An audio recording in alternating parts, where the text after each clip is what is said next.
Huh? Lady Furina? What's Lady Furina doing here? Hello all. Allow me to explain. As of today, Miss Furina will be supporting our production of the Little Oceanid in the role of artistic consultant.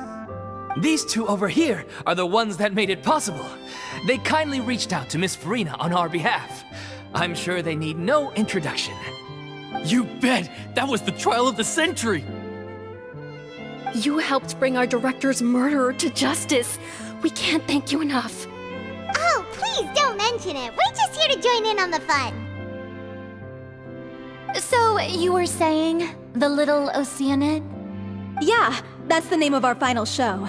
It's an unfinished script left behind by our director. One of our greatest regrets is that she never got to complete it.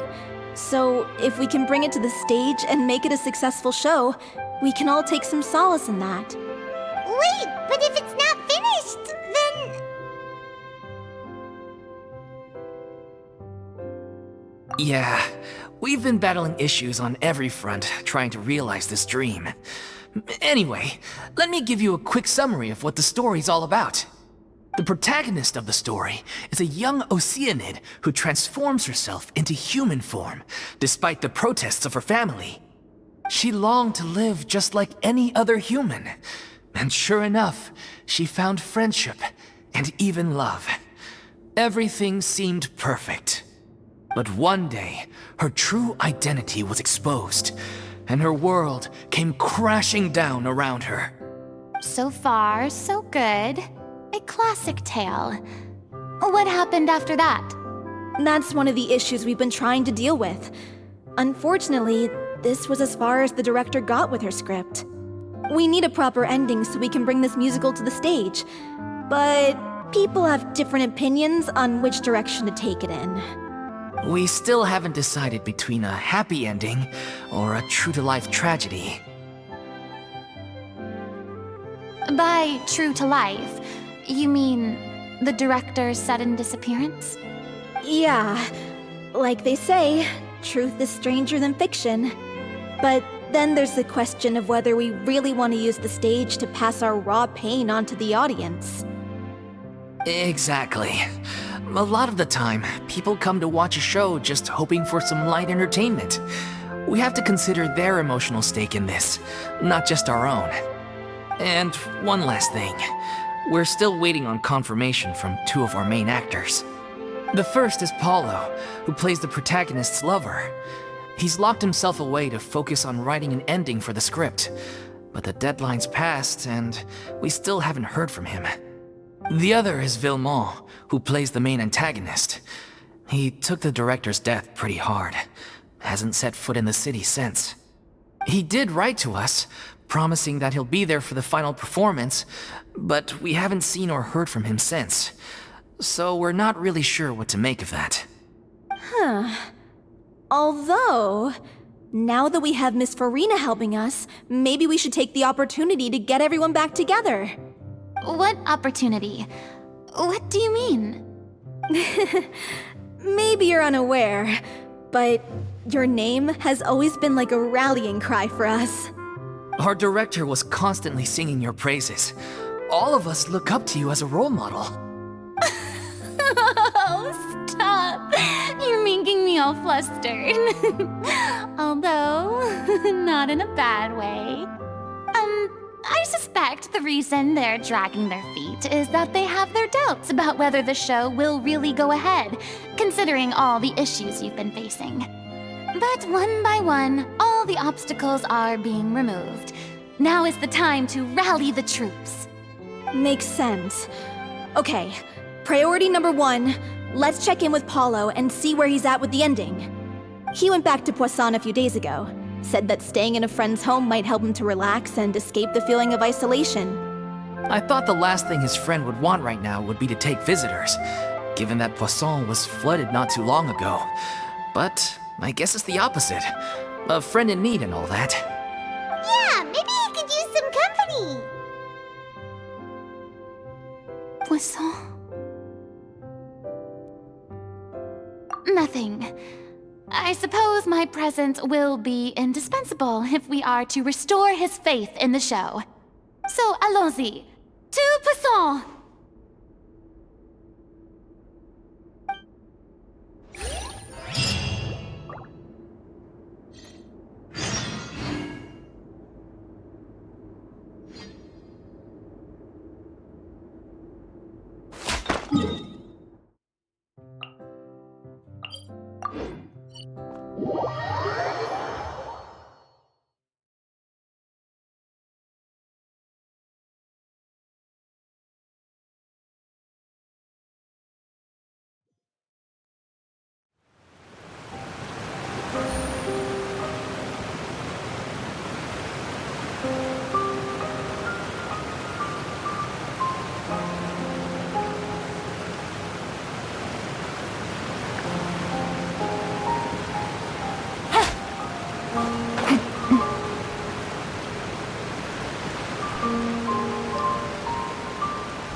If I remember correctly, this is where he's staying.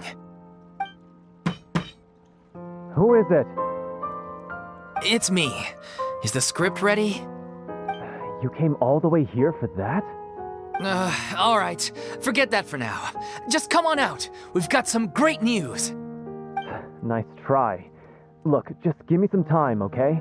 I'm just wrapping up this last part of the script. I'll be out once I'm done. Okay then. Looking forward to your masterpiece. So, as expected, he's missed the deadline. The ending is one of the most important parts of the show. Even once he's done, it isn't final until we've all had the chance to read through and make sure we agree on it. Someone told me they'd just seen you in Poisson. I assumed it was a case of mistaken identity, but sure enough, here you are. And Furina, too. I was wondering if we might run into her. So, you're here for Paolo? Looks like he could be a while, so feel free to take a stroll around town in the meantime. I've made all the arrangements already. Oh, it's okay. We can just wait here. Thank you for being so considerate, Miss Navia. That sounds wonderful. We'll take that stroll. Get over here, you! How oblivious are you? How are things in Poisson now? Any better? Things are on the mend, but it's a slow process. Some people may never recover from the trauma they experienced. I'm sorry to hear that. I wish there was something I could do. Please, must our conversations take such a depressing turn every time we meet? We all have painful memories, but we don't have to let them cloud everything we do. And if you're trying to make a new start, perhaps it's best if you don't bring up the past all the time. Thank you for your words of comfort. You make a very good point. But for now, at least, I think I should stay with the way I'm feeling for a while longer. It's okay. These things take time. Moving on from a painful experience is easier said than done. Which brings me to why I'm here. I thought you should probably know that not everyone here is ready to forgive and forget after the Hydro Archon's inaction in the face of catastrophe. To avoid upsetting the peace, I told the townspeople that everyone here is a member of the theater troupe, and that you are just an actress playing the role of Furina. It's not a perfect solution, but hopefully it means you won't have to lie low while you're here. That's so thoughtful of you, Navia. Well, what do you expect? I am the courageous and considerate president of Spina di Rosula, after all, like my father before me. Anyway, that was all. Look after her now. Off we go then. Let's take a look up there. I don't have any friends that I can be frank and honest with, so maybe she's right. You're the closest thing to friends that I have.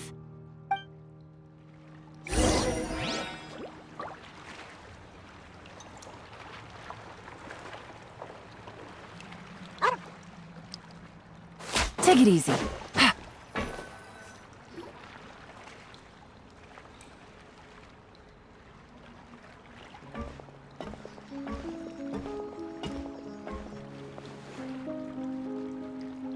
I'm so grateful that Miss Nafia was so understanding. To be perfectly honest, I didn't know if I was ready to meet her.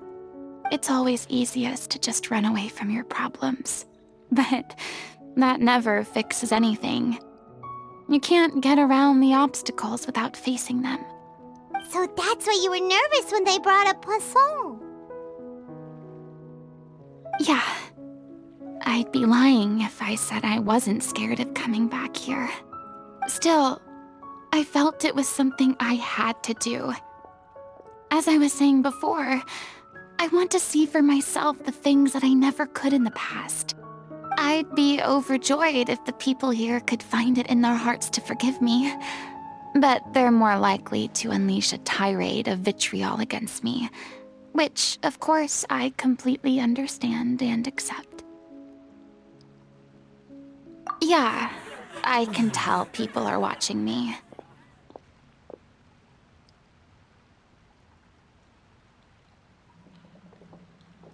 I'm sure some people here see the idea of someone coming to Poisson dressed as the Hydro Archon as extremely disrespectful.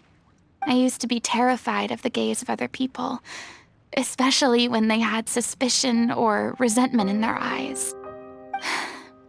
I guess I wasn't quite ready for this after all. I'm not surprised you're making yourself go through all of this. I can't let myself see only the things I want to see. How would that make me any different from before? Look! There seems to be a crowd gathering over there.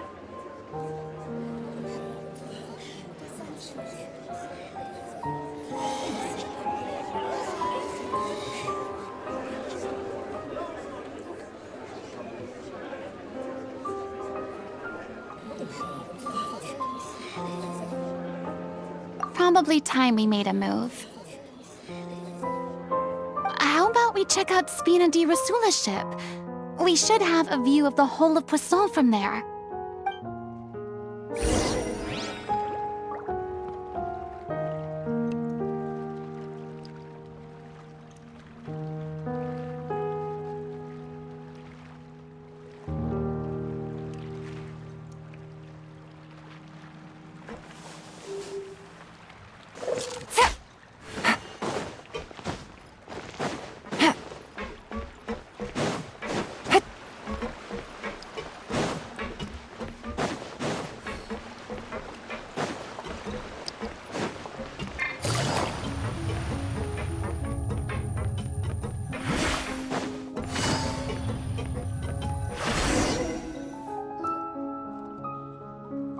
I'm sorry. You probably just wanted a relaxing stroll, and here I am dumping all this heavy stuff on you. We don't mind. It's actually refreshing to see a different side of you. Great. Well, I appreciate your company, so please don't disappear just yet. I don't know whether you can tell, but the years of suffering and loneliness aren't the only reason I have a hard time facing up to who I used to be. As I stand here by the ship, I can't get the images of the rising water out of my mind. One after another, people were taken by the water. All those treasured lives and memories washed out of existence in an instant. They thought their god would protect them. They had absolute faith that when disaster struck, a divine power would save them from harm. And all the while, I played my part to perfection to convince them that was true.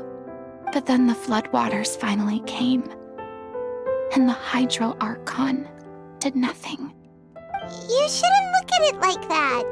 You are only doing your duty. I've had to go through so many moments like that for the sake of protecting the truth. As time went on, it got harder and harder to bear, and I became more lonely and isolated. Eventually, I realized I had nothing left except the truth. I became terrified of completely failing in my task, and was haunted by the thought of being left all alone, weeping on my throne. Fortunately, we were able to avoid the worst-case scenario thanks to the help of heroic individuals such as yourselves.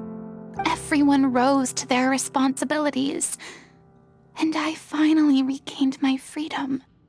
But on some level, freedom also means no longer being needed. I have no further use to people. Paimon would have never imagined you'd see it that way.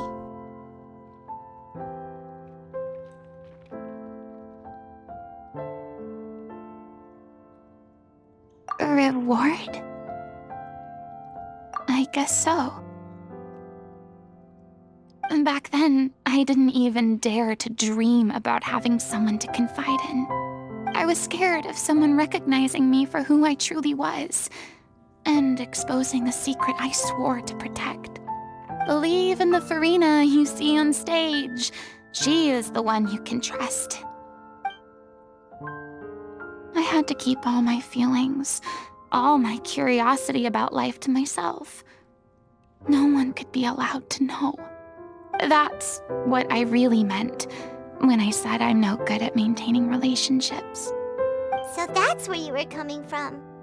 Paimon totally thought you were just a bit of a diva at heart. Could you please get off my case?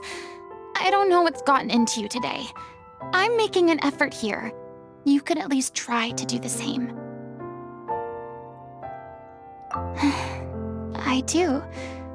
I once had nothing but the truth, and now I'm finally free to live my own life again. And even though I have no idea where I'm going right now, at least the choice is in my hands. All right, it's about time to head back. Paulo should have finished the ending by now. Sure. Okay, let's head back and check it out.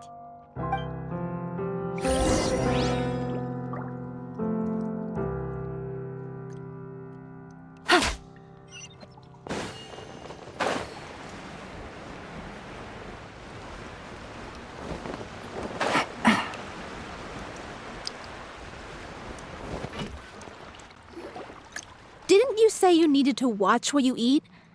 You're supposed to be cutting down on fried foods, not wolfing down copious quantities of fish and chips, you know? Come on. It's not every day we get to dine at Spina di Rosula's expense. Can you believe how generous she is? I'm not about to pass on free food. Anyway, my character doesn't need to be slim and good-looking. That's your job. Are you kidding me right now? It's not your character's health I'm worried about, it's yours. I've spent my whole life battling the effects of ill health, and it kills me to watch you willingly ruin yours by filling yourself up with junk all the time. Oh no, looks like they're arguing again.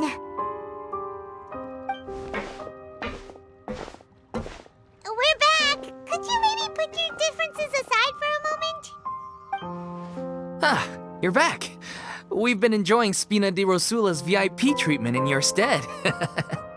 Paulo's nearly done. We shouldn't have to wait too much longer. Great! So you were discussing your characters, right? We heard she's playing the Oceanid who turns into a human girl. What about you? Me? I'm an Oceanid too. He was originally supposed to take the form of a crane, but he outgrew that role. Well, the costume at least. So now he's playing the boar instead. Sorry. The boar's not a bad character, actually. He's the one who raises the little Oceanid, yes? That's right. He has some pretty memorable lines too, like when he imparts some solemn words of wisdom to the little Oceanid. If you become human, you can reveal your secret to no one. You will face suffering and loneliness. Is this truly what you want? Wait, that sounds kind of familiar. It's the most important line in the whole script. I think it's a symbolic statement about our director's life and legacy. She kept quiet about all the trials and tribulations she faced in running our troupe, allowing us to devote ourselves fully to performing. It was only after she was gone that we realized how tough her job really was. You mentioned earlier that the troupe is like your home. Yeah. I was born with an incurable illness, and once my family found out it couldn't be treated, they decided they didn't want me anymore. I spent some years taking whatever work I could find and trying to manage my illness with various medicines. But whenever I had a bad flare-up, I'd be lying in an alleyway for days at a time. It was like that until the director found me one day. She told me I had a great voice and asked if I was interested in studying singing from her. I said yes. She took me under her wing, taught me to both sing and act, helped me find Mora for my meds, took care of me when my condition decided to flare up. I know it was all a huge burden on her. She sounds like a really incredible person. She really was. She gave everything she had to her troupe and the people in it. All of us were so proud to call her our director. I was a lost child too when she found me. As the child of a murderer, my parents weren't around when I was little, so I got sent to an orphanage. The other kids were always picking fights with me. They'd say things like, "Come on, you must be pretty tough if you're the son of a murderer." It was just to taunt me, though. I was an easy target, and they knew it. One day, I got beaten up so bad that I just couldn't take it anymore, so I ran away. I lost all faith in humanity by that point. Thought the whole world was out to get me. Let me guess. Fortunately, the next person you ran into was the director. Yeah, for the first time in my life, I was somewhere I felt safe. And I promised myself I'd stay here until the day the group parted ways. The day you hoped would never come. How times change. Oh, you're finally done? Get your butt over here. There's someone I need to introduce you to. This is our new artistic consultant, Miss Furina. Furina? The Furina? Oh my god, how did you manage to wrangle that? Please, the honor is all mine. I was profoundly moved to hear about your troupe and your wonderful director. I just wanted to do something to help. Same here. Even so, this is just... Oh, wow. I'm sorry. I'll try to calm down. Now, where was I? Ah, yes, the script, of course. Let me give you a rundown of how the story unfolds in my version of the script. I'm sure you're already familiar with the beginning of the story. A little Oceanid decides she wants to become a human, against the wishes of her family. She finds love and friendship in the bustling city. But then, disaster strikes. The people start to notice that all the fresh water in the surrounding area is slowly disappearing. The soil is becoming arid, plants and flowers are withering, and the people begin to panic. The little Oceanid, Cleo, and her lover decide to do something about it and investigate the truth of the matter together. In the end, they discover that all the waste and pollution created by humans over the years has caused the fresh water to flee the land, as if driven by a consciousness of its own. Consciousness? You mean the water is sentient? Water as a conscious entity. There's actually quite a few stories that explore this theme. Since the little Oceanid is a water spirit, she immediately understands how the water is feeling. She then tells her lover about her true identity, as well as the truth behind the crisis.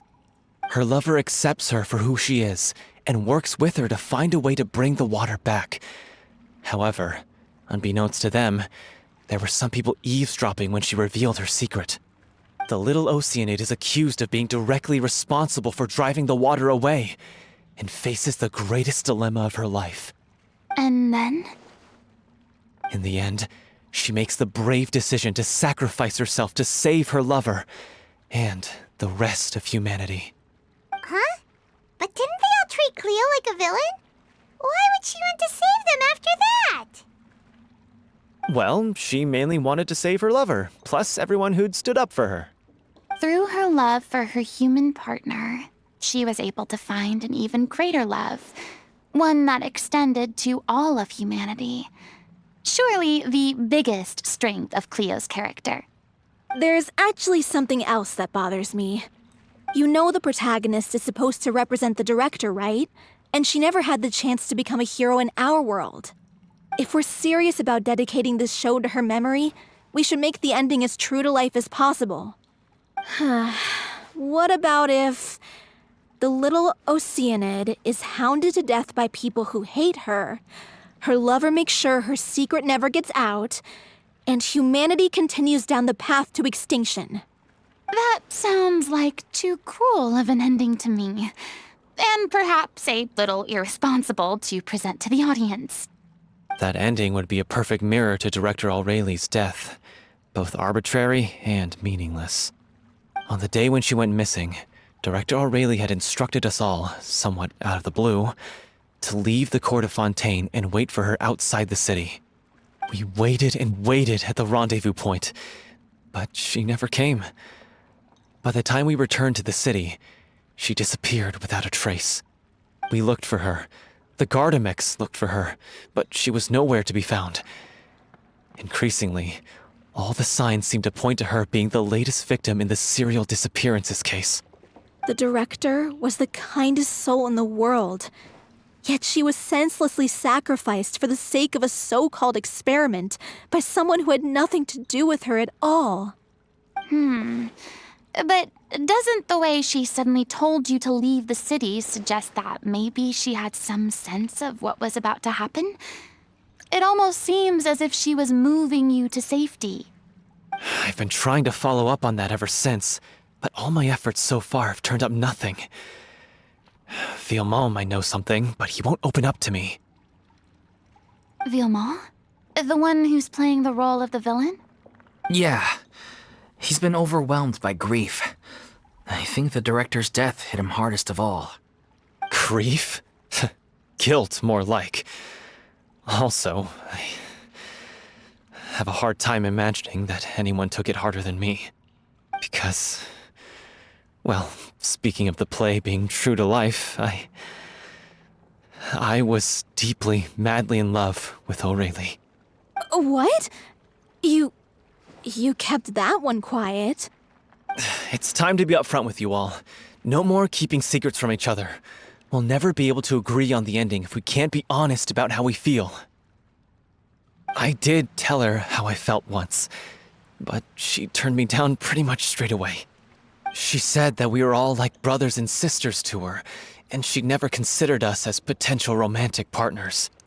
Not that it came as a shock or anything. It was what I was expecting to hear. So I told her I'd always be there for the troupe, and I'd always be there for her. I said, maybe one day in the future, when everyone's settled into their own lives and on the up and up, and managing the troupe no longer required her constant attention, well, maybe then she could reconsider what she really wanted in her life. And now, that day will never come. Oh, Paulo. So if I'm the one writing this ending, then I'm gonna make sure it does right by Aureli. I won't let anyone get in the way of that. In that case, you have to straighten things out with Vilmont once and for all, face to face. We've all had our differences of opinion over the ending, but those two have never seen eye to eye on anything. One of them has to compromise if we're ever going to reach a final decision. Well, if that's where we're at, looks like it's time to go visit Vilmont. Are you ready to face the truth? Honestly, I'm slightly terrified. But for the sake of our final performance, I'll do whatever it takes. Funny you should ask, though. You really do get what I'm going through right now. I certainly do. Come on, everyone. Allons-y!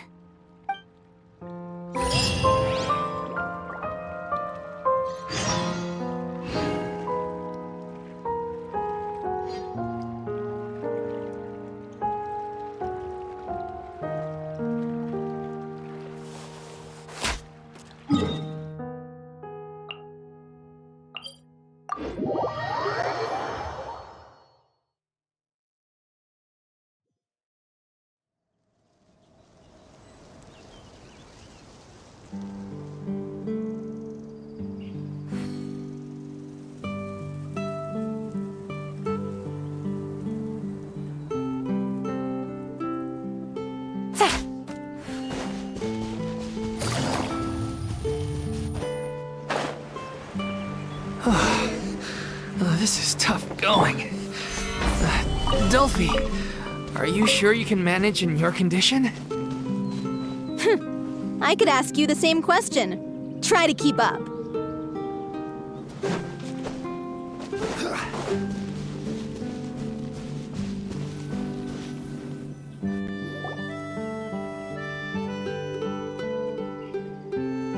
Ugh, as if this journey wasn't tough enough already without a roadblock. Don't worry. We should all be fine with the traveler here. We don't need to take a detour. Wait, why are you all looking at me? You're not seriously expecting me to fight, are you? We're just curious, that's all. I don't think anyone's ever seen Furina in a fight before. Yeah, but don't you remember why? The Hydro Archon willingly gave up all her power so it could be converted into indemnitium. Miss Furina said so herself. Precisely!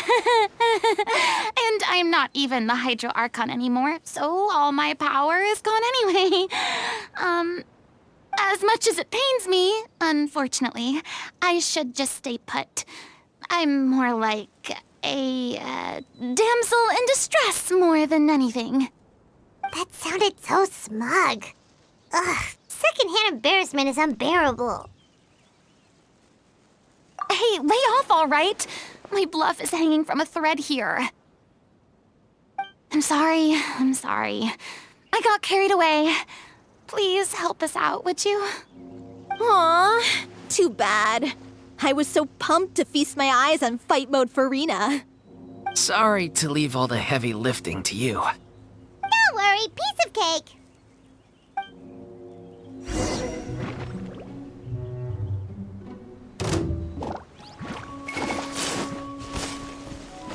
Born of ice and frost. I will have order.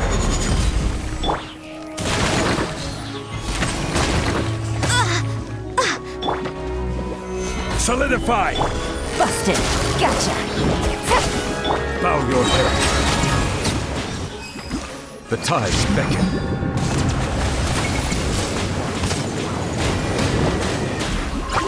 Access denied. Busted. Here comes the catch.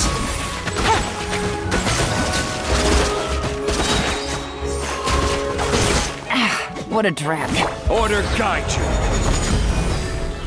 Stabilize. Quietly now. Bravo! Good show! You certainly live up to your reputation. Yeah, thank you.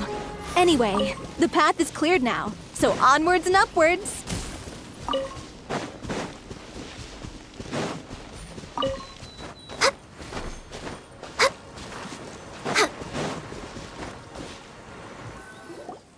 Vilmont, are you there? Huh? Oh, it's you guys. Wait, what's Lady Furina doing here? I can explain. We've been rounding up the whole troupe.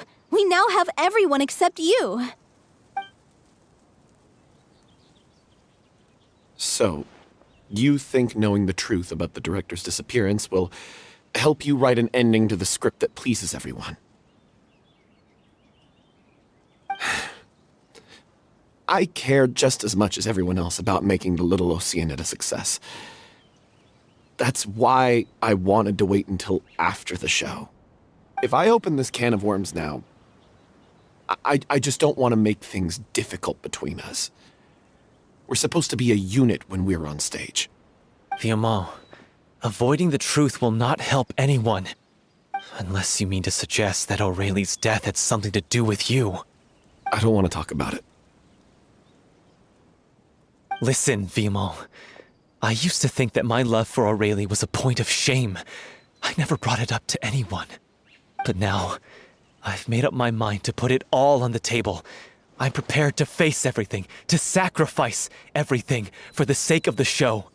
The little Oceanid cannot be complete unless we do justice to Aurelie on an emotional level. This is why people think of you as not being the smart one. As you all know already, the troupe was kept afloat not from ticket sales, but donations from the audience. Of course, that was nowhere near enough. We took on side jobs when we weren't performing, but even then, the troupe's financial situation was pretty dire. So, anyway, one day after a show, a merchant came to me and offered us a huge sponsorship. In return, we just had to provide the audience with their drinks during performances. It seemed like a win-win, so I said yes to it on the spot without consulting the director. It was only when the merchant came to deliver the goods that I realized the drink in question was synth. Isn't that the drink paddled by the culprit behind the serial disappearances case? I freaked out when I saw the boxes. And I told the director everything right away. She was completely shocked as well. But she didn't reprimand me for making the decision without consulting her. Instead, she contacted the merchant and stated that the troupe could not agree to this collaboration. The merchant was furious, berated us for going back on our word, and threatened to sue us for damages. The amount was astronomical. There was no way we'd be able to pay. And then? I was going to sort it on my own, but the director stopped me. She said that this was an issue for the whole troupe, and it wasn't my fault. But things only got worse from there. The synth merchant just wouldn't let up, and then suddenly the director told us all to leave the city one day. I knew then that things must have reached a boiling point. I admit this whole thing was my mistake. I didn't dare to tell any of you the truth back then, and after the director disappeared, I was even more afraid to say anything. Yeah, I got Aurelie killed. There, I said it. Happy now? Hey, don't say that. You traitor! You knew Aurelie was in danger. Why in God's name didn't you tell us? What do you mean, you were afraid? This was a life-and-death situation. We could have saved her! How could you be so stupid? Please, try not to get too worked up. Yeah, listen to him. You need to stay calm. Stay calm? How can I stay calm? This guy got Aurelie murdered! She was the love of my life! And he has the gall to try and high-road us, claiming that he kept his mouth shut for the sake of the show! How about taking some responsibility for what he's done? All I can say is I'm sorry. Truly. I wanted to apologize to everyone in the troupe, but that won't bring back the director. What good is my apology now? I'm just a coward who made an awful, terrible mistake that I can never take back. Beat me up if you want. Kill me if you prefer. It's what I deserve. End my life. so I can meet the director and apologize to her in person. Get out of my sight!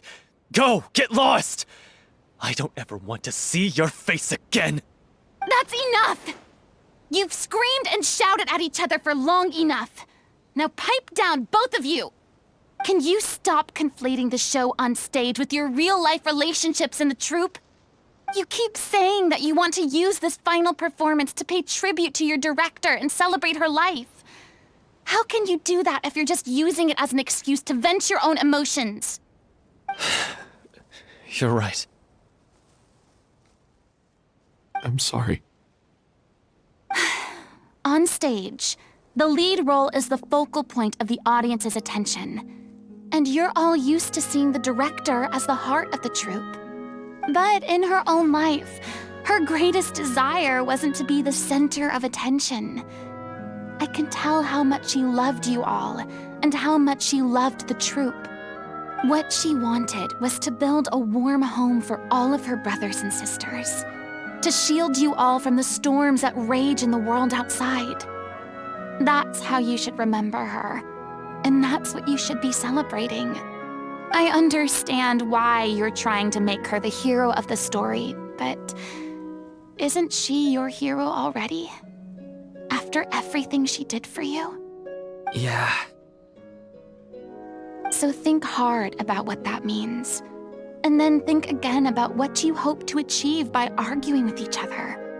If you really hate each other and can't reconcile your differences, then you could just call it quits now. Why bother with the final performance if the group is already fractured? But you can't bring yourself to do that, can you? You care too much about Director O'Reilly and the home she built you all to let go. What are you laughing at? I don't see what's so funny. Sorry, I didn't mean it that way. It's just that, for a moment there, it felt like our director was back with us again. If she'd seen Paulo and Villemont at each other's throats like that, she would have scolded them exactly like you did, in that same stern voice. Really? But she sounded like such a gentle person. Of course she was. Even her harshest lectures came from a place of kindness, and it showed. She really was a truly outstanding person. What you said, it really puts everything into perspective. I'm truly sorry. I really meant for this to be a genuine apology, but I ended up making it all about me and my self-pity. It's all right. Let's save all this for after the performance. So, the ending. What are we gonna do about it? Clearly, everyone needs to take a step back for now and reflect on what really matters. When emotions are running high, things get lost in the fray. The end of the story needs to focus back on O'Reilly herself. She's the true star of the show.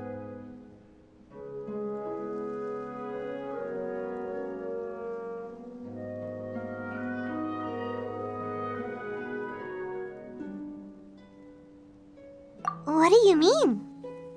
The Traveler is right. You once investigated that underwater synth base and recovered items belonging to the victims. If you could find anything that O'Reilly left behind, perhaps we can get a better sense of what she went through in her final days. You really think that's possible? I trust that nobody would object to the ending of the story being based on O'Reilly's true feelings. No. Well, we'll leave this in your capable hands. Come, let's pay a visit to the Palais Mermonia. The rest of you, head back to the rehearsal location for now, and wait for our good news.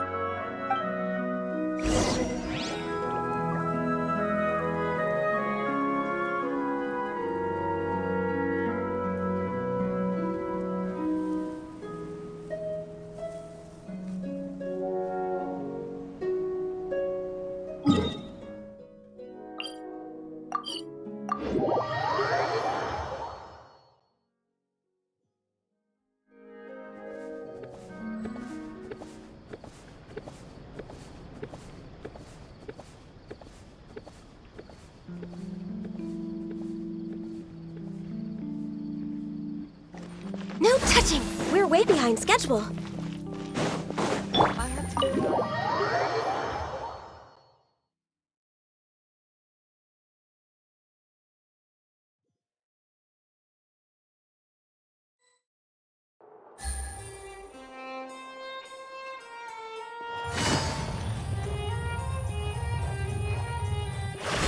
Take it easy. You want to review some recovered items connected to victims of the serial disappearances case? But, that case has been closed for quite a while now. Still, since you were the ones who discovered and submitted the evidence in the first place, you don't actually have to submit an application. Okay, please hold on. I'll have someone dig them out.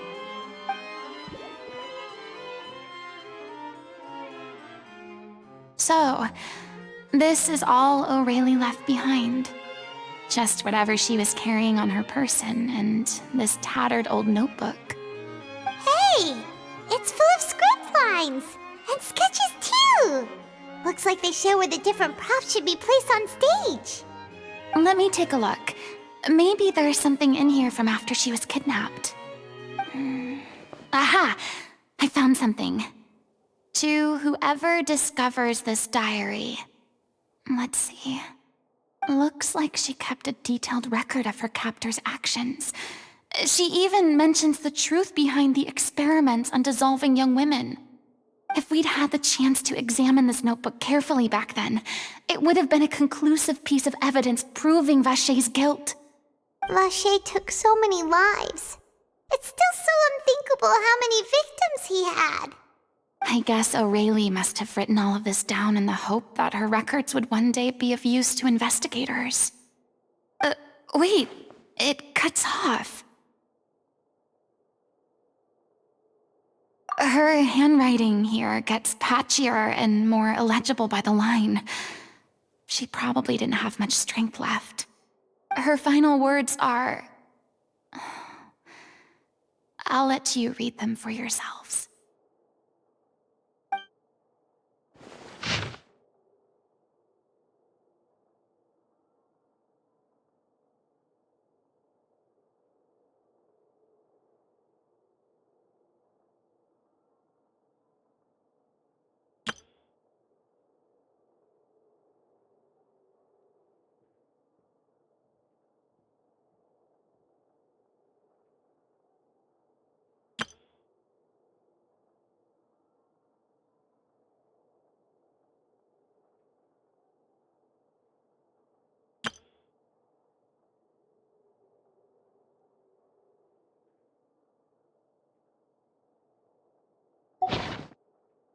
She was so terrified. She may have been a mighty hero in the eyes of her troop, but at the end of the day, she was only human. I can't bear to think how painful and lonely her final days must have been. Wait. This part on the last page sounds strangely familiar.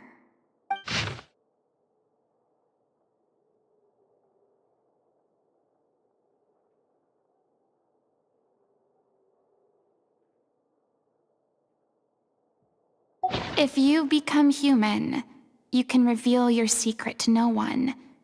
You will face suffering and loneliness. Is this still what you want? Isn't that the most important line in the Little Oceanid? Because I am an older sister to them. Oh. So she didn't regret her decision. Even as she sat in silence, waiting for death to come. I'm sure this is what the troupe would have hoped to hear as well. She had their utmost trust, admiration, and love, and she truly deserved it. Let's go. It's time for them to learn Director O'Reilly's final thoughts.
She deserves a hero's farewell. If that's the only way to convey to the audience the courage and selflessness that she showed in the face of death, then it's a meaningful way to end the story. Even in the last moments of her life, she was still leaving a trail for others to follow.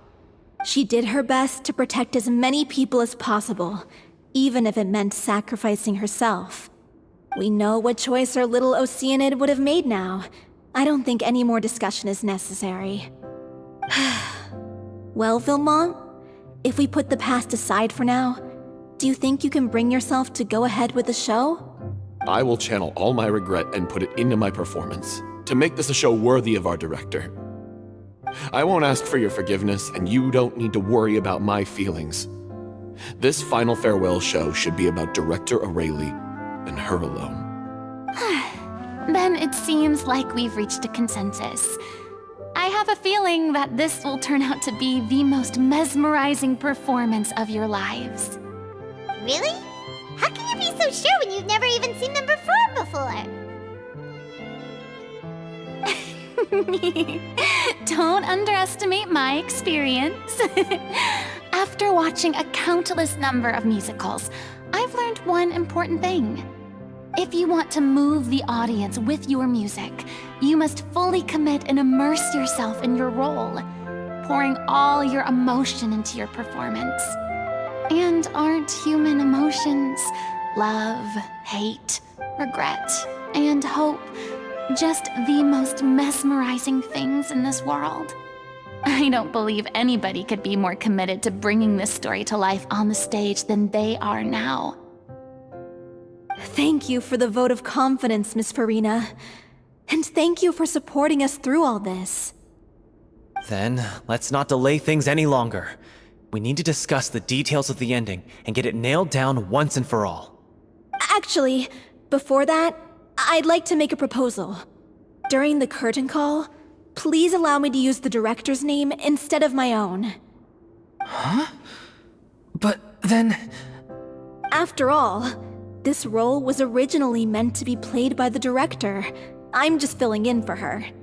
Besides, a role commemorating her life should be associated with her name. Well, if you're sure you're okay with that, I have no objection to it.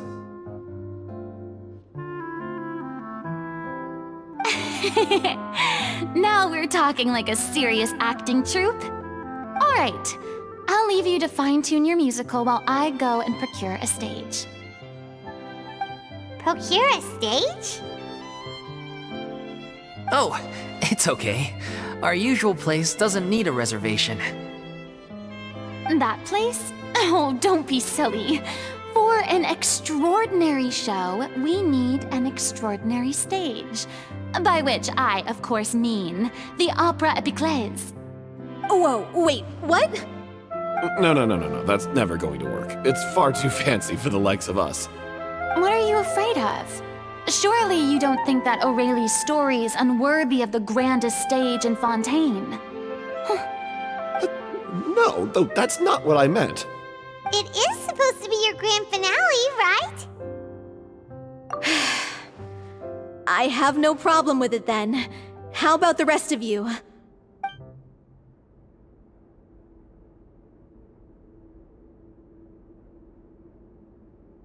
I'll take your silence as a yes. Thank you for giving us this opportunity. It really is a dream come true. Well, then don't disappoint me. If you mess this up, it'll reflect poorly on me too. Come on, we'll need to get the go-ahead from Nervilette. I know just where to find him.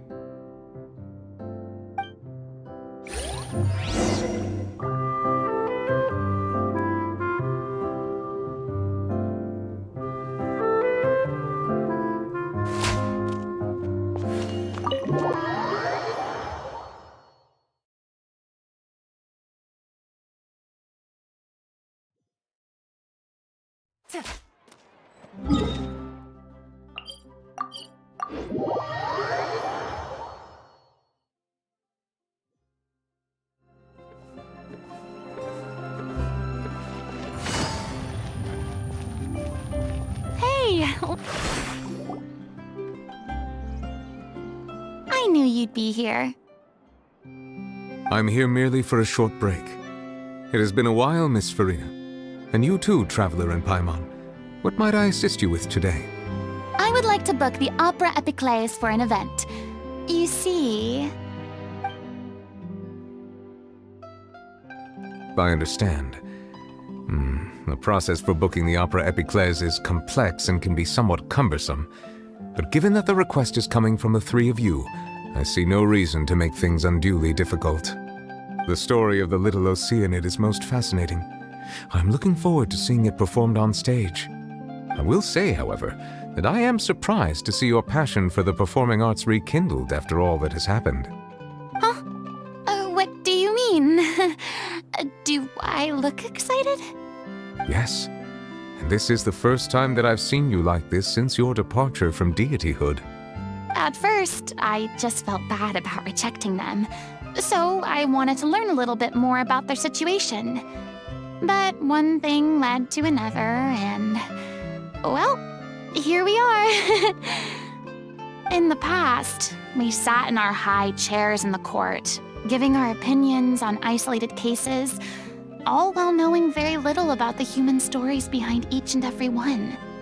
Maybe it's because I finally become an ordinary person and gained my freedom, but I've developed a great sense of curiosity about their lives.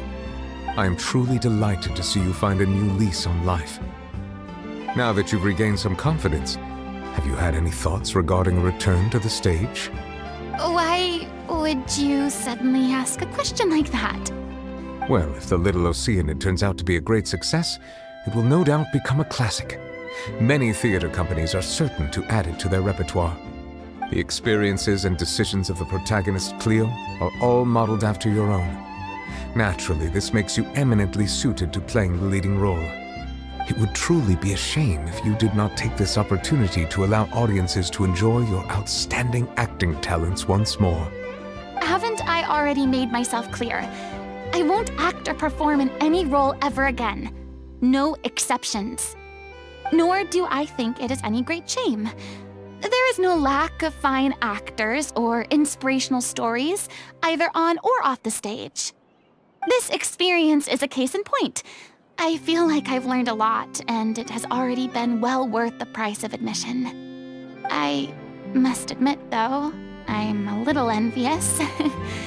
They're quite fortunate to be able to bid farewell to their past in such a magnificent manner. I see. Well, I'm glad to learn that you have found a role to play that you enjoy, be it on the stage or not. I sincerely hope the show will serve as the grandest of finales. I will have my staff book the date and mail the relevant paperwork to the troupe once the details are confirmed. Thanks, Nervalette. You are very welcome.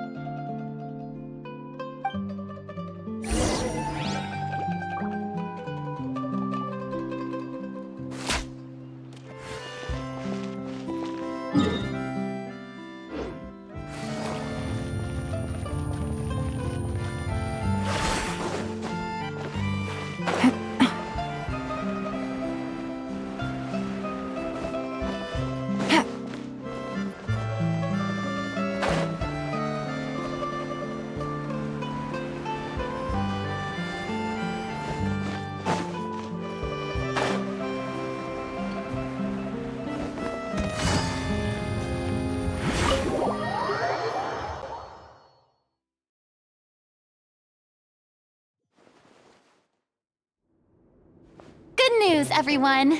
It's done. The Opera Epiclese is booked.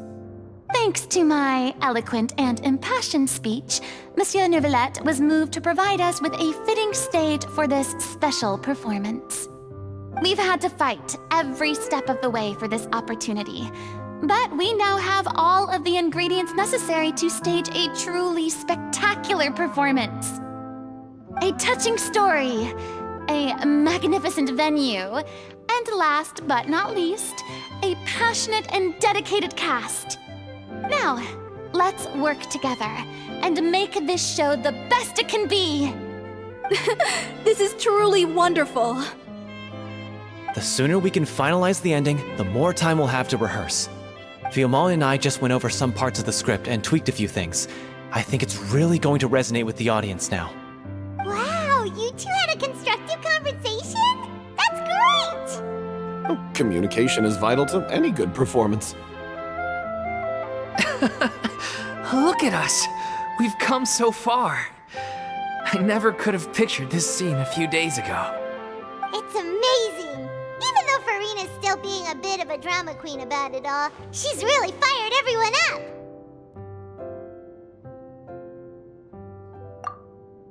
Please feel free to give us any comments or suggestions you have. We really value your input. Hey, Loic, get over here. Time to practice the opening number.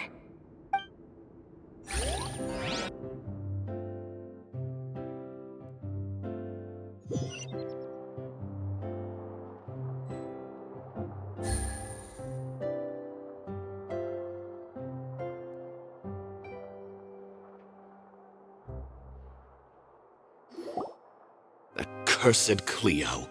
She stole the waters of life from us. She's a fraud, and she must pay for her crimes. This has nothing to do with her. The ignorance and hatred of our people is to blame. How can we hope to win back the water's favor if we don't change our ways? This guy could be useful. Take him hostage. If Cleo wants him back, she'll have to show herself. Leave this place, oh little Oceanid, and never, ever look back!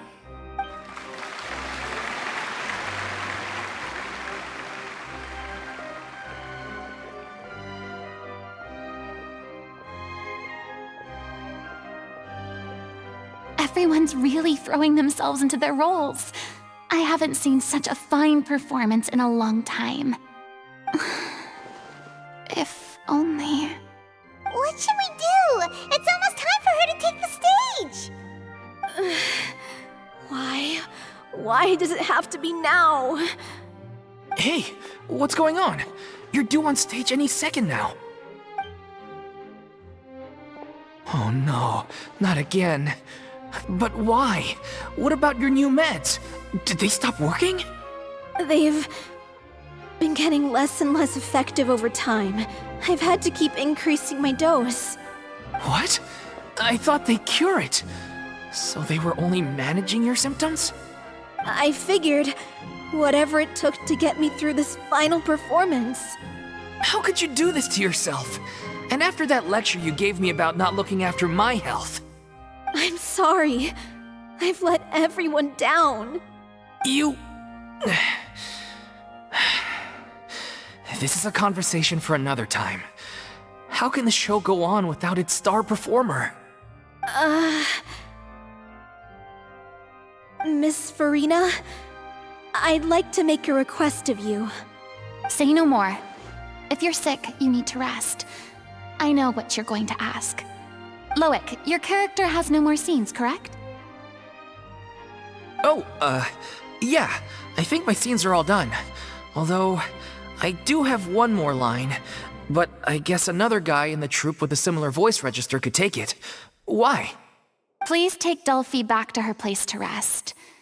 I'll sing the finale.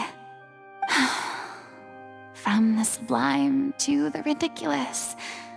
After all that, everything's come full circle. Thank you, Miss Furina. I'm so sorry to put you in this position after everything you said. Never mind. What's done is done. It's really my own fault for getting in too deep. No one likes regrets, myself included. Leave it to me. I've watched you rehearse so many times that I've learned Cleo's part by heart. I do not doubt your acting skills, but please allow me to ask just one more question. After all, this show is dedicated to the life and legacy of our director. What, in your opinion, is the reason Cleo shines so brightly? It's her pure heart. Despite all the pain and loneliness she had to endure, she never once stopped believing in the beauty in this world. Well said. I leave Director O'Reilly in your hands.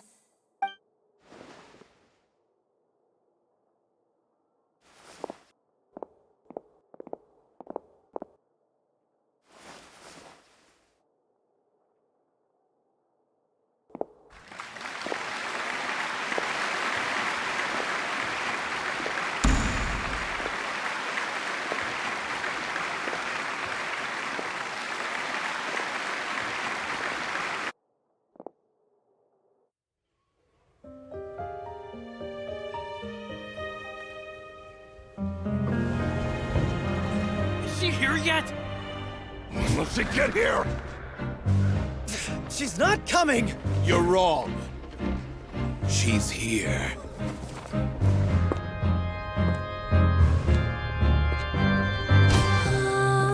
Si je pouvais vivre dans l'eau, le monde serait-il plus beau? Me pardonneras-tu, ô chère mère? L'eau dans son courant fait danser nos vies, et la cité elle nourrit, ainsi que toi, mon doux amour. But what about your wish? My wish.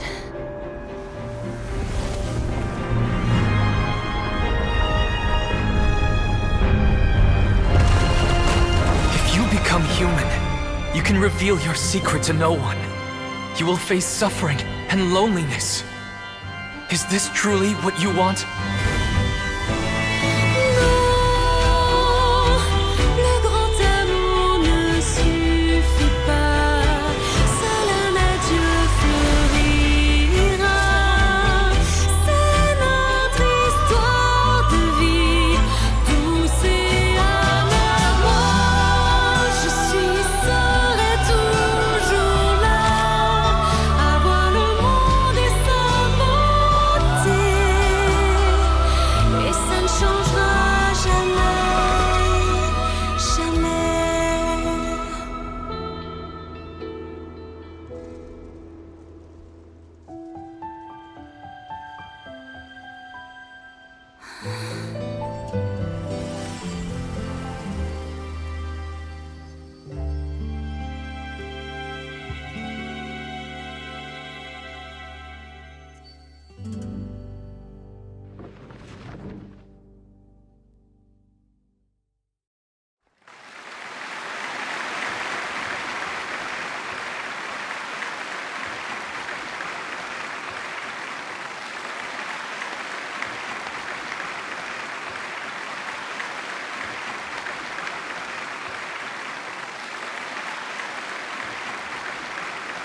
Is it just me?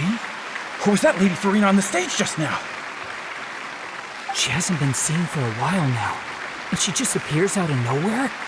Gotta say, though, her acting skills are as superb as ever.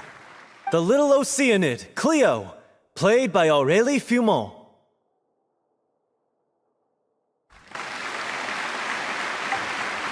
Wait, that's not her name. What's going on? I don't know, maybe it's just a doppelganger. I've spent a lot of time out of the spotlight, and they didn't use my name during the curtain call either. Hopefully, not too many people recognized me. It's too bad that I had to break the one clear rule I'd managed to make for myself, even if I had no choice. Still, I have to admit that, despite everything, it felt good to be back on the stage again. Finally, we would like to give a special thanks to our artistic consultant and event coordinator, Miss Furina. Hey, that's not what we agreed on! Oh, so it was Furina after all. She's back!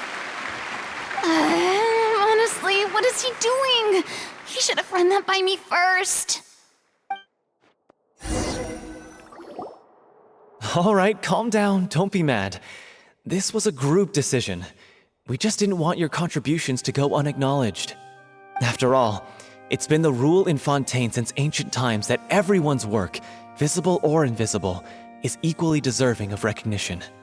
Yes, I know the rule, but it should still be applied on a case-by-case basis. I wasn't ready for this yet. It's no big deal. What's the worst that could happen? Oh, yeah? Well, since you think it's so easy, you can sign them for me. This is a great chat and all, but can we talk about that crazy thing that happened during the show? It nearly gave Paimon a heart attack. Paimon flew over to where she was supposed to be and was about to drop the prop vision, and then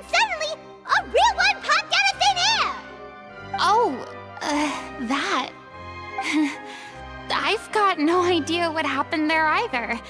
But hey, it worked pretty well, didn't it? I'll bet the audience has never seen such a realistic prop. Wait, what about Dolphy? I wonder how she's doing. Oh, let's go check on her as soon as we finish clearing the stage. Yes. Plus, she'll definitely want to hear how the end of the show went. If nothing else, we can safely say that we accomplished what we set out to do.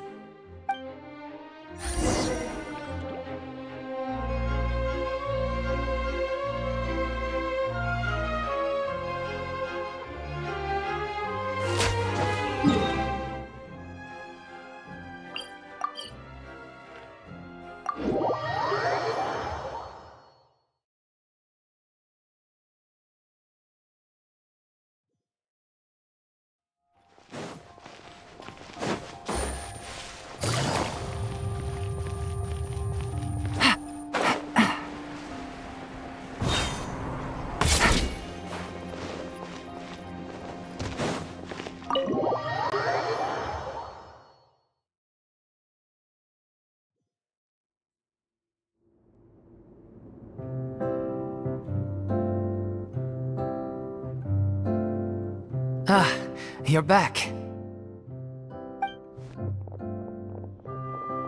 She's doing okay. Her condition stabilized after taking some of her original medication. From experience, though, I'd say she still needs a few more days of rest. How did the performance go? Was it a success? Did the audience like it? You'll be glad to know it was fantastic! Also, you're not gonna believe what happened while Furina was on the stage! You'll probably be able to read all about it in the Steambird first thing tomorrow morning! That's wonderful. I'm so sorry I failed to see it through to the end. I guess I was wrong to try and tough it out to begin with. No, don't worry about it. Like they told me after announcing my name during the curtain call, everyone's work deserves recognition. Even though you couldn't see it through to the final scene, the audience was very impressed by your performance. It's safe to say that you made your mark on this memorial show. Well, one way or another, we did it. I've had bad luck ever since I was born, so I never expect things to go smoothly in life. I'm just happy to know that we went out on a high note. That's all that matters. Blaming your bad luck again, are we? Maybe if you didn't push yourself past your limits so much, your illness wouldn't be flaring up all the time. Oh, don't you start. I don't have the energy to argue with you right now. Aw, you two clearly care a lot about each other. I don't know what you're talking about. You mean we never stop arguing with each other?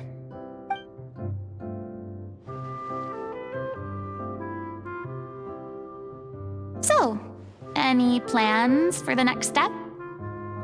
After the brilliant performance you put on, the reputation of your troupe is sure to spread through Fontaine like wildfire. You won't have to disband if you don't want to. You could capitalize on the rave reviews and license out the little Oceanid to the bigger theater troupes out there. That would do wonders for your financial situation. No, we should still disband. Yeah, it's what we all agreed to. After all that's happened, I should give you guys some space. But maybe our paths will cross again one day. Hey, don't just walk off!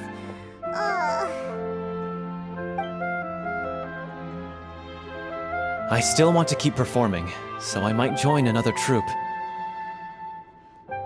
After watching Miss Furina's performance, I think I'm starting to understand our director's infatuation with musicals. You should do it. It suits you.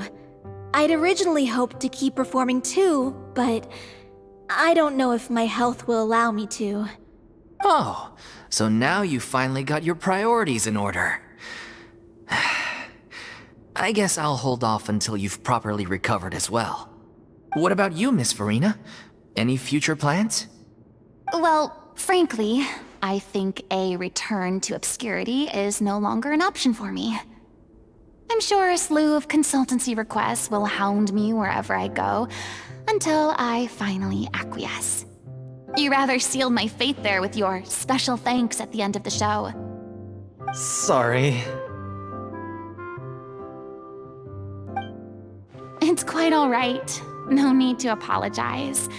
What I meant to say is that this whole experience has shown me that perhaps I'm not as averse to a return to the stage as I'd previously imagined. Maybe Nervilette was right. Maybe Cleo is the right role for me.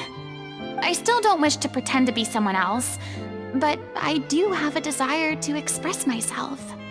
So, maybe the show will go on for me after all. Yeah.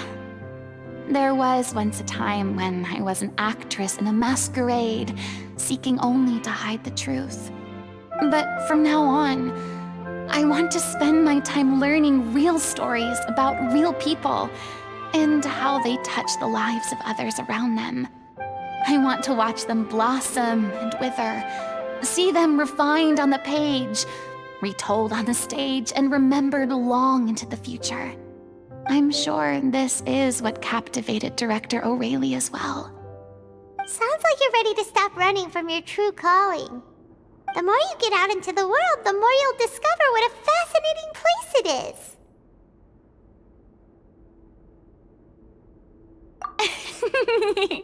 Then it's a deal.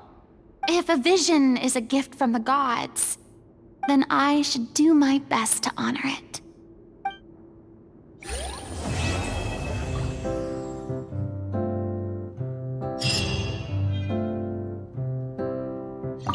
I'm just finishing packing up.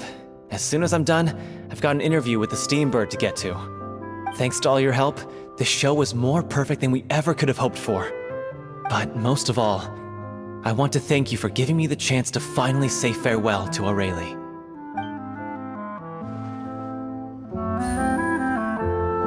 I mean, of course I have some regrets, but There'll be plenty of opportunities in the future for us to tell the stories that we want on stage.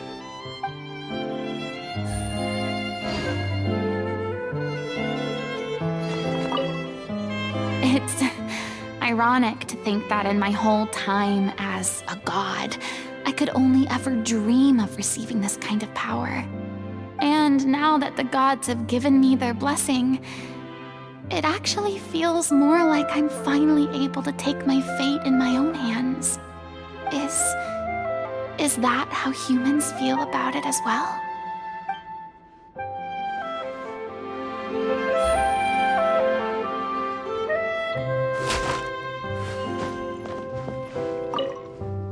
Thank you so much. I feel like I've rekindled the passion I had when I first joined the troupe.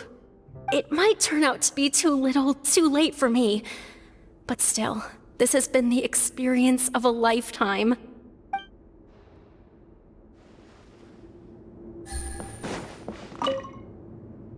Now that the buzz is worn off, I feel ready to pass out.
Isn't that Charlotte?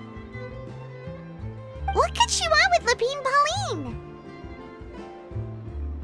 Pretty please with the cherry on top, Charlotte! Journalist extraordinaire! Please tell me you're joking! I read that a gang of criminals tricked the Gardamex by disguising themselves as blubber beasts. It's true, isn't it?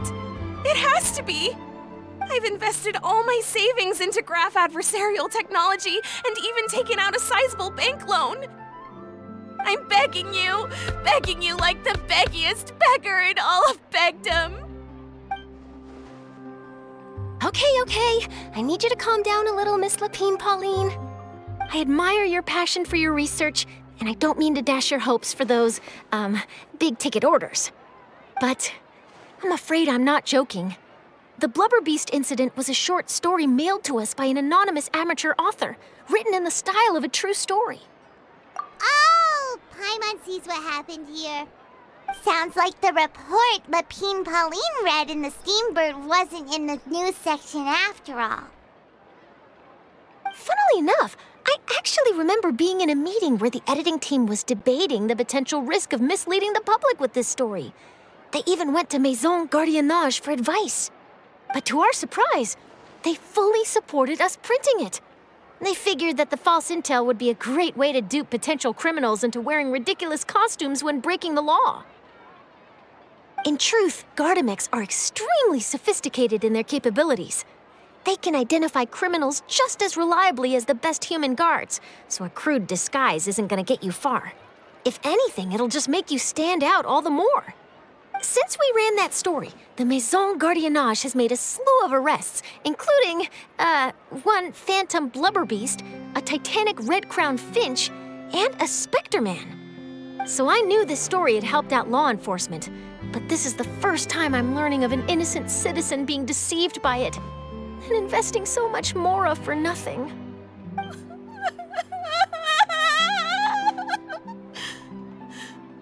Uh-oh. So Lapine Pauline's whole research project is based on a fictional story?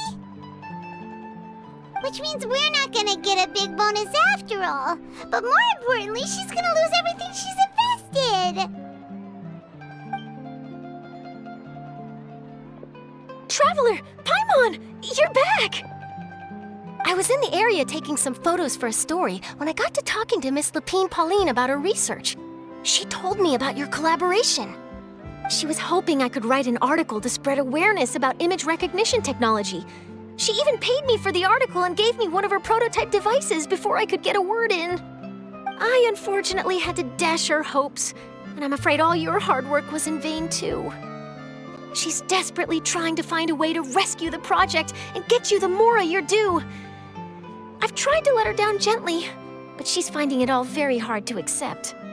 This is a new situation for us too. It's such a pity. It seems like the author was only trying to make the story interesting, and the Maison Gardiennage only had Fontaine's best interest in mind. Wait, Miss Lapine Pauline, what are you doing? I'm gonna pick a fight with a Gardamek, head to the Opera at Biclez, and get a one-way ticket to the Fortress of Meropide. That way, I won't have to repay my debts. It's the only way I can afford to keep on living. Whoa! There's no need to go that far. I mean, come on. Look at you. You wouldn't even dent the Gardamex armor. In all likelihood, they'd only hold you up at the Maison Gardiennage for a few days before letting you out, and then you'd still have to repay your debts. Actually, instead of going into the technicalities of that, how much did you actually invest? How bad can it really be? 270,000 Mora. Okay, well, escaping to the Fortress of Meropide over a sum like that seems like a last resort. Surely there must be other options. Not anymore. I used to be an equipment supplier to the Fontaine Research Institute before that blew to pieces, and now I'm just a small-time engineer. I scraped together some savings over the past few years, but I put every last Mora into this project, and now I'm left with nothing. It's not just my savings that are gone, it's my whole future as a graph adversarial technology specialist and my dreams of becoming a billionaire one day.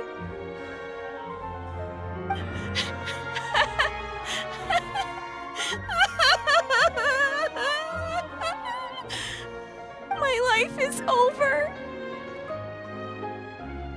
Don't despair, Miss Lapine Pauline. I think I know a way for you to turn this around. this prototype you've given me, the camera lens for image recognition sample collection. It's really quite something.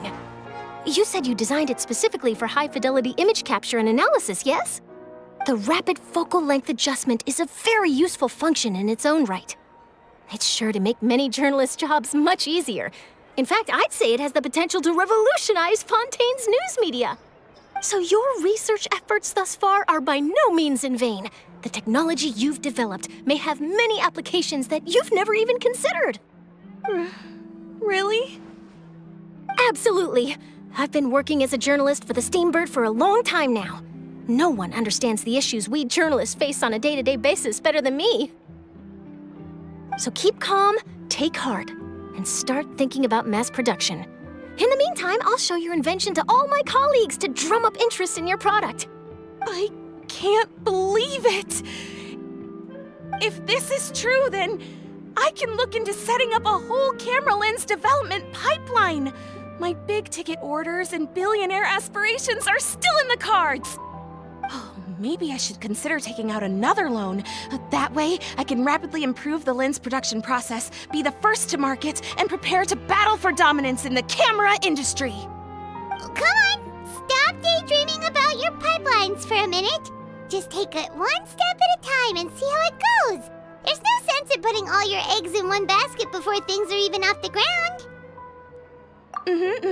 And I can probably speak to some people I know and license my image recognition device to a workshop to raise some funds. I can't believe I didn't think of this sooner. There's no time to lose. I need to get to work. Early bird gets the worm. Can you believe her? She just ran off. Paimon's pretty sure our advice went in one ear and out the other. It's understandable. When inspiration and passion strike at the same time, it's all too easy to throw yourself headfirst into your work and forget about everyone around you. A lot of journalists are the same way when they're first starting out. But don't you worry. I'm gonna write an article on all this, and I'll be checking in on her regularly. Her research has the potential to benefit the entire journalistic community. I'll give her plenty of input to stop her from going down any rabbit holes, and make sure mass production of her lens can begin as soon as possible. It's reassuring to know that you'll be looking out for her, Charlotte. Actually, you know what? Why don't you two take this prototype lens? I'm sure you'll have plenty of chances to use it on your travels. It takes the right person to get the most out of a new technology. In your hands, it's sure to capture some amazing sights. Thanks a lot, Charlotte.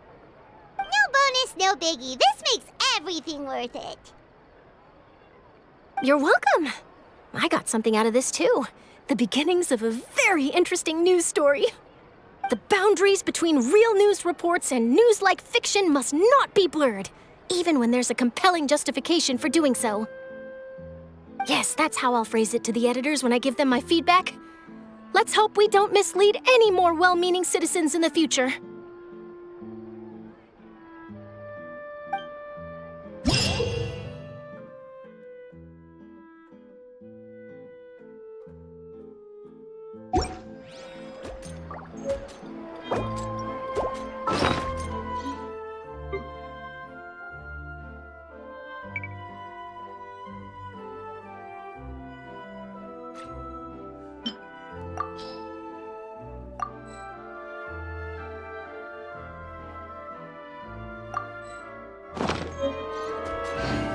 Say cheese!